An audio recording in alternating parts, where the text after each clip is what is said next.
Capítulo 8. Tiago, mas então você quer negar que o racismo ele não existe? Olha, eu vou falar para você que existem todo tipo de pessoas. Eu prefiro acreditar que nós vivemos num mundo maravilhoso, com um pequeno punhado de pessoas ruins. Isso atesta que existem muito mais pessoas fora das penitenciárias do que dentro. Existe muito mais pessoas no YouTube dando dicas de como você ter uma vida melhor do que a gente prestando desse serviço. Faz sentido ou não? Então, existe alguns desalmados que julgam as pessoas pela cor de suas peles, sim. Mas eu posso falar uma coisa para você? Eu tenho um carinho e um apreço muito grande pelo Nordeste, principalmente pela Bahia. Mas eu me lembro de um cenário, de uma vez passando o carnaval com a minha esposa e na época com Oliver e Ellen, somente os meus dois filhos mais velhos que eram nascidos.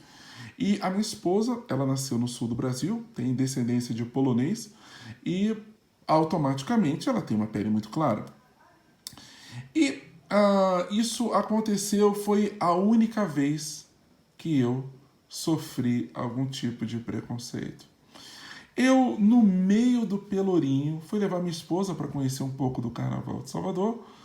A gente passeando com um filho no carrinho e o outro na minha garupa, nas minhas costas. Eu andando com os meus filhos e, sem que eu percebesse, eu comecei a observar alguns olhares de reprovação. Eu comecei a observar alguns olhares de pessoas que, principalmente mulheres, que não estavam aprovando aquilo ali. Porque ao me verem conversando com a minha esposa, ouvi um sotaque que não era dali. E eu percebi algumas mulheres que, tipo, como pode? Como pode estar casado com uma branca? E até que chegou um momento que eu falei: não, isso não tá certo. Isso com certeza é coisa da minha cabeça. Nós ficamos naquele lugar por mais ou menos uns 1h30, 1h15.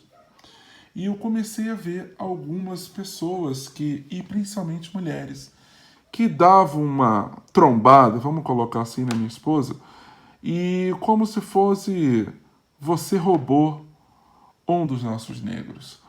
Você veio aqui ou você não tem o direito de fazer isso. E depois, quando a gente voltou para o carro e conversou, ela falou: aconteceu algumas coisas um pouco estranhas. Ela me relatou. Algumas mulheres olhavam para mim com uma cara fechada, com uma cara feia, e eu não estava conseguindo entender o que eu tinha feito de errado. Eu falei: isso se chama preconceito. Isso se chama racismo.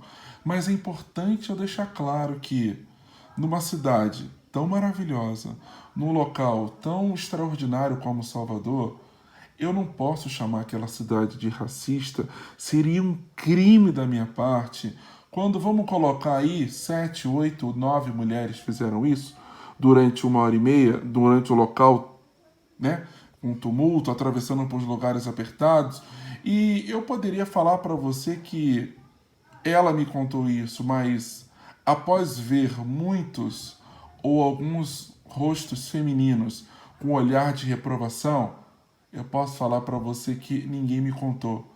Eu vivi isso na minha pele. Era um dia que eu estava muito bem vestido.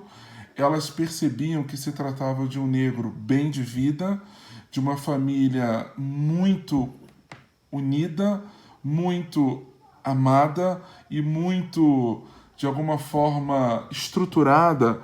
E o olhar de reprovação é: traidor. Por que você não vem para ficar com uma negra?